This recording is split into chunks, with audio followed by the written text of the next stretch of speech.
Reservation तक क्यों नहीं होता? आज करो। और मैं एक कबीर का दुआ सुनाता हूँ, कल करने का आज करो, आज करने का अब करो, और फिर तो पल में प्रलय होगा तो फिर करेंगे कब? पल में प्रलय होगा तो फिर करेंगे कब? तो आपने 2-3 के जो बयान अभी सुने, मल्लिकार्जुन खड़गे कह रहे हैं आप इसको टालना चाहते हैं, 29 में लागू हो जाएगा, ये बात जेपी नड्डा बीजेपी के अध्यक्ष उन्होंने राज्यसभा के अंदर कही। आरजेडी के मनोज झा कह रहे हैं कि इसको सिलेक्ट कमेटी को भेजा जाना चाहिए, ओबीसी आरक्षण और अल्पसंख्यकों के आरक्षण के बगैर इसको लागू नहीं किया जाना चाहिए।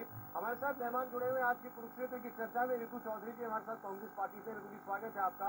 अनुराग भदौरिया जी समाजवादी पार्टी से हमारे साथ, स्वागत है अनुराग जी आपका। धीरेन्द्र कुमार जी एलजेपी रामविलास से हमारे साथ है, स्वागत है धीरेन्द्र जी आपका। और चारू प्रज्ञा जी हमारे साथ मेरा थोड़ी देर के आज की खबर से खबरदार सब जात जमात और धर्म के लोग हो जाएं ये सारी बातें कल तक तो नहीं सावधान। कल जब लोकसभा में इस पर मतदान हुआ था और ना आपकी किसी सांसद ये बिल अमेंडमेंट की मांग की थी, राज्यसभा में क्या बदल गया? 2013 के बाद की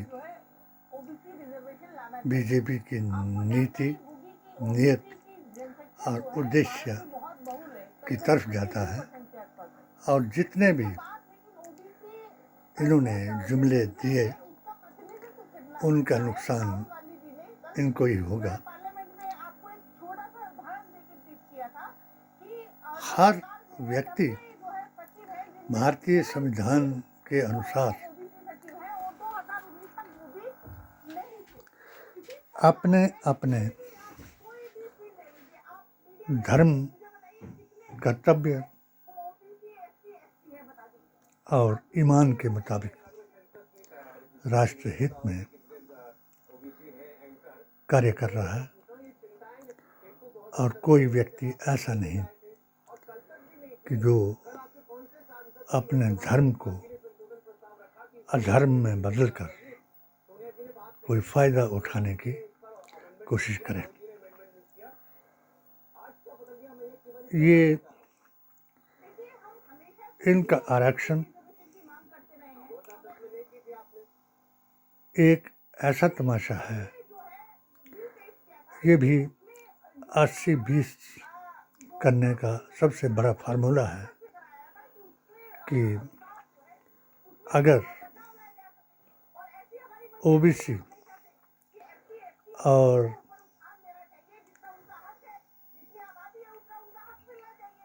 अल्पसंख्यक को आरक्षण ना दिया जाए तो एक आवाज़ उठेगी इनकी तरफ से जो 80-20 में फर्क करा देगी। क्योंकि जहाँ तक मोदी ओबीसी का आरक्षण में ना लिए जाने का अर्थ है, तो ये मोदी तो अगर एक इस जाति के चोर को चोर कहा जाए तो राहुल की विधानसभा, लोकसभा की सांसदी भी रद्द करवाई जा सकती है और उसे सजा भी दिलाई सकती है। इसलिए इन्हें यकीन है कि मोदी ओबीसी है और इनको आरक्षण नहीं मिलना चाहिए। अगर मैं जो कुछ मेरी पेटिशन 2019 में था कि क्या चाहता है भारतीय मुसलमान, मेरी 7 सूत्रीय पेटिशन मैंने मोदी जी से मन की बात कहनी चाहिए, अमित शाह जी से भी, और गवर्नर सतपाल हिमाचल JNK को भी उसी पेटिशन की कॉपी दे करके निवेदन किया और सुझाव भी दिया। मगर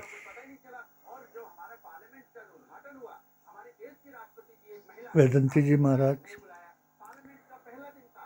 इंद्रेश जी के साथ बाबरी मस्जिद, 3 तलाक, मुद्दा हलाला, धर्म परिवर्तन पर जो मेरी इनके इस कानून को अपने नबी के निज़ाम यानी प्रजातंत्र के साथ मिलाकर कि मैंने इनका भरपूर समर्थन किया। और जिस जमात ने मोदी जी का साथ दिया, उस जमात ने 10 लाख हस्ताक्षर करा करके मेरा विरोध किया। यहाँ तक कि जब HPNR के राजेश सूर्यवंशी ने बाबरी मस्जिद के बारे और इस आरक्षण के बारे में मेरा एक इंटरव्यू नशर किया तो मुझे जान से मारने की धमकियां भी मिलने लगी। आरक्षण को मैंने अभिशाप बताया और जो जमात यानी जमीयतुल उलमा हिंद के अकाबिर, चाहे मौलाना साद हो, चाहे अरशद मदनी, चाहे महबूब मदनी हो, मैंने 1949 के संविधान और उसी अप्रैल के सेशन जज के दिए हुए फैसले की नकल लगा करके इन्हें आगाह किया कि जो मुसलमान रसूल की बात पर यकीन नहीं करता वो मुसलमान नहीं हो सकता। और नबी की बात यह है कि उनका मुनकर ही काफिर है। तो मेरे ऊपर इन्होंने काफिर कहने, राक्षस कहने, क्योंकि मैंने ये भी लिखा कि जो साधु के वेश में सीता माता का हरण कर सकता है वो साधु जो है वो सनातनी नहीं हो सकता। बेशक उसका भाई विवेकशन सनातनी हो सकता है क्योंकि उसने सच का साथ दिया और जो झूठों का साथ देता है वो झूठा ही हो सकता है। अब मैं आऊँ कि ये क्या किसको ओहदा देना चाहते हैं। 3 बातें ये ऑफ़र करते हैं जिससे आदमी का ईमान चला जाता है और हिंदू मुसलमान इनका बन जाता है। औरत, ओहदे और पैसे का लालच देते हैं। 2013 में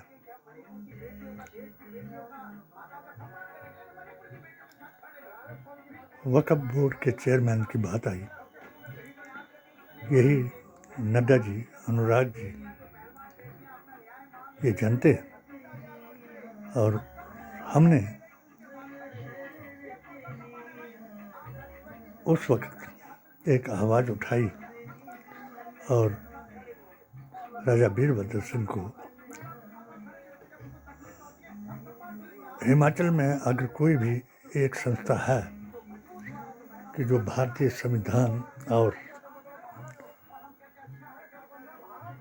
कुरान के मुताबिक जीदान जी की अध्यक्षता में कार्यरत रही वो है AHMWS, ऑल हिमाचल मुस्लिम वेलफेयर सोसाइटी। इसका मेंबर भी दूसरी कम्युनिटी का नहीं बन सकता और हर भारतीय जो मुसलमान है चाहे वो किसी जात जमात का हो वो बन सकता है। मैंने भी दीदान जी को इसी बात के लिए ज्वाइन कराया, क्योंकि मैंने वैदिक इस्लाम के ऊपर मैं सनातन और इस्लाम को भारतीय संस्कृति की दो आंखें मानता हूँ, और मैं आयुर्वेदा रत्न हूँ और वेद पुराण का ज्ञान रखता हूँ, और हिंदू मुस्लिम सौहार्द के लिए 2006 से नशा निवारण, भ्रष्टाचार उन्मूलन और सर्वधर्म सौहार्द का अभियान चलाया, और हमने जिस वक्त दीदान जी ने एक सूत्रीय प्रोग्राम की वक्फ बोर्ड का चेयरमैन हमारी जमात से होना चाहिए, तो इन लोगों ने अपने आदमी को चेयरमैन बनाने के लिए इनको उकसाया, जिनका मैं नाम ले रहा हूँ। तो इन्होंने राजा वीरभद्र सिंह और सुक्खू जी उस वक्त अध्यक्ष थे, इनसे हमारी रूबरू मीटिंग हुई थी। इन्होंने एक नाम दिया था जिस नाम की वो कराई हुई थी, तो उस नाम को यस किया और रातों रात सोनिया गांधी से फ़ोन करा करके मेरा नाम रद्द करवा दिया। ये बहुत खेद हुआ, क्योंकि हम तो भारतीय संविधान के मुताबिक अपने हकूक़ मांग रहे थे, और जो कुछ आज तक देखा ये आरक्षण का, तो दूसरी बात तो ये खुद जीते और एक तिलकधारी को अध्यक्ष बनाया, तब भी इस जमात ने इनका साथ दिया। और जिस वक्त अब तीसरी बारी है, तो अब इनको एक अड़चन पड़ गई कि जो कुछ भी इन्होंने इस जमात ने बीजेपी के साथ मिल करके किया, तो उसका इनाम हर कंस्टिट्यूंसी में, जहां मुस्लिम बहुल कंस्टिट्यूंसी में है, तो बीजेपी ने लब जहाद के नाम पर इनको दल्ले और मुल्ले बताकर खामोश कर दिया। उसमें भी मैंने कई जनसभाएं की। मेरे अपने दोस्त जितने भी कांग्रेस के थे, उनसे निवेदन किया कि अगर एक आदमी कोई जुर्म करता है तो पूरी कौम जुर्मदार नहीं है। अगर एक मुसलमान उग्रवादी है तो सब उग्रवादी नहीं। ये क्योंकि ये अटल बिहारी वाजपेयी जी ने भी कहा था कि उग्रवादी का कोई धर्म नहीं होता।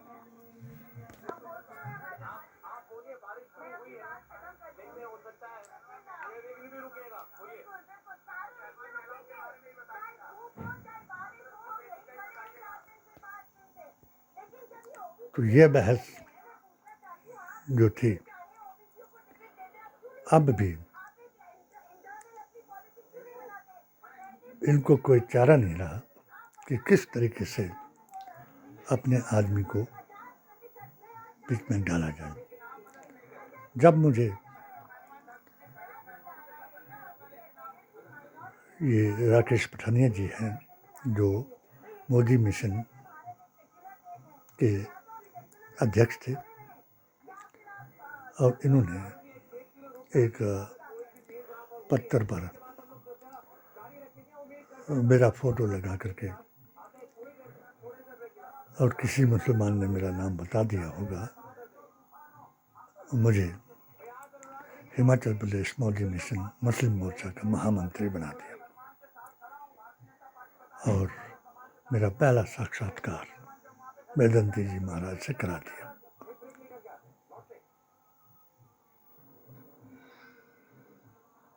वो वीडियो जब सूर्यवंशी जी ने नशर किया, तो दोनों जमातों यानी हिंदुत्व ओब्लिक शरिया को मेरा दुश्मन बना दिया और धारा 370-35A के बारे में मैंने हजारों आदमियों को उग्रवादियों के कैंपों में जाकर के भी अपने अकीदे, कुरान और नबी के फरमान के मुताबिक वापस लाया। और जब राष्ट्रीय अध्यक्ष बनने की बात आई तो मुझे धर्म वापसी का पैगाम दिया गया और मैंने उसी वक्त इस्तीफा देकर के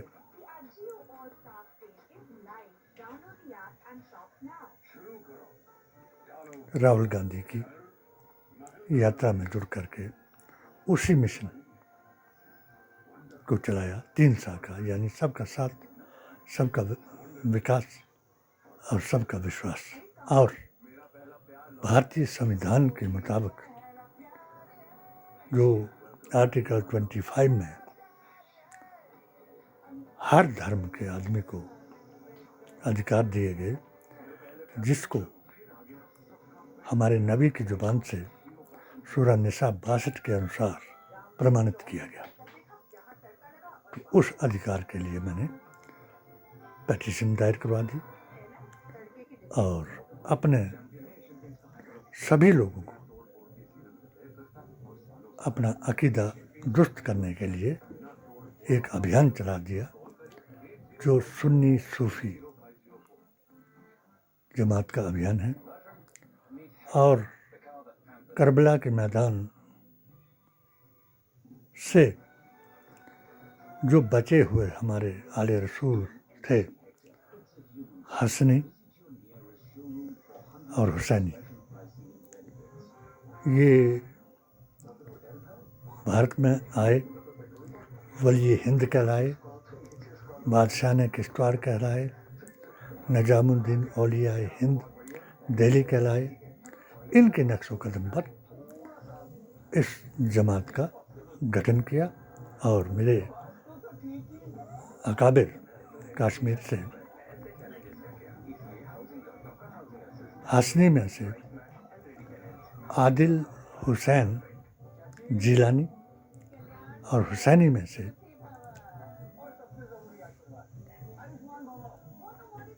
आबिद हुसैन कादरी और पठान बने गौतम ऋषि की औलाद से अब्दुल गनी पीर साहब और मैं खुद हुसैनी ब्राह्मणों का गुलाम, जो गौस पाक के कारण एक पंडित का पुजारी, एक मंदिर का पुजारी इस्लाम लाया। यही मुझे वापस बुलाने वालों ने कहा, मगर मैं एक बार पर अडिग रहा कि जो शख्स औरत, औलाद और ओहदे के लिए धर्म परिवर्तन करता है वही लब जिहादी है, वाबी है, शराबी है, कबाबी है और वही जिन्ना की शरिया वाला है कि जो ऐसे लोगों को अपना अध्यक्ष बनाता है जिनको उस धर्म के किसी बात को भी पता नहीं। अब मैं अभी मजाक करूँगा, थोड़ा जैसा मजाक भी नहीं है और असलियत भी है। ये थोड़ा अड़ गया बिल, नहीं तो सभी चाहते थे कि महिला को आरक्षण मिलना चाहिए, मगर इसमें एक वारी लगा दी है कि ओबीसी की महिला और अल्पसंख्यक इसमें शामिल नहीं। वो इसलिए नहीं है कि अगर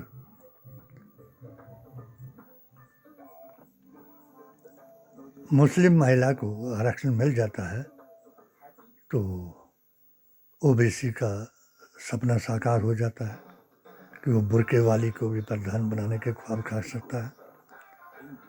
और अगर ओबीसी को आरक्षण मिल जाता है तो आज के दौर के मुताबिक एक पढ़ी लिखी औरत जो प्रधानमंत्री की औरत कहलाती है, मैं दूसरे लफ्ज़ इस्तेमाल नहीं कर सकता क्योंकि मैं आदर करता हूँ मोदी जी का भी। मैंने उनको मोदी जी महान कहा था, मगर अब मैं उनको कहता हूँ कि मोदी जी अज्ञान है। एक पढ़ी लिखी महिला जिसने उस वक्त भी राहुल की भारत जोड़ो यात्रा का समर्थन किया था, अगर ओबीसी की रिजर्वेशन हो जाती है तो कांग्रेस अपना टिकट दे करके उसी को प्रधान बना सकती है, और मोदी जी इस बात को जानते हैं। इसलिए शायद इन दो कौमों को आरक्षण नहीं दिया। और मेरी समझ के मुताबिक, और मैं बेधड़क कहूँगा क्योंकि इन्होंने मुझे, ये जो नड्डा जी हैं, अपने अनुराग जी हैं, और इनके नक्शो कदम पर चलने वाले मेरी कंस्टिट्यूंसी के जिस आदमी को हम ज़मीन से उठा करके आसमान तक लाए, उसी के अंदरूनी चालों के मुताबिक इन दो जमातों ने मेरे घर को आग लगा दी और मुझे तनहा करा दिया। इसलिए मैं इतना ओपन हो गया कि मैं चाहता था, और मैं उग्रवादियों के कैंप में जा कर के भी कुरान बयान किया कि मेरे कुरान में लिखा है, जो नबी का फरमान है कि जो मुल्क में उग्रवाद पैदा करे उसका एक हाथ और एक पाँव काट करके सरहद से बाहर फेंक देना चाहिए। तो इस पर मेरी उनके साथ बहस हुई, गले से लगे, और जब वो हार गए मेरे साथ, मैंने कुरान में भी और हदीस में भी ये साबित कर दिया। बुरहान बानी की मौत और नज़ीर बानी की शहादत से कि जो आदमी उग्रवादी को शहीद कहता है वो मुसलमान नहीं है और वो नबी का फरमान नहीं मानता। इस बात पर हजारों लोग मेरे साथ जुड़े, और यही अनुराग जी को मालूम है कि वो उस वक्त वो भी वहाँ दौरे पर थे, और मैंने दो चार लड़के जो पढ़े लिखे थे इनसे मिलाए,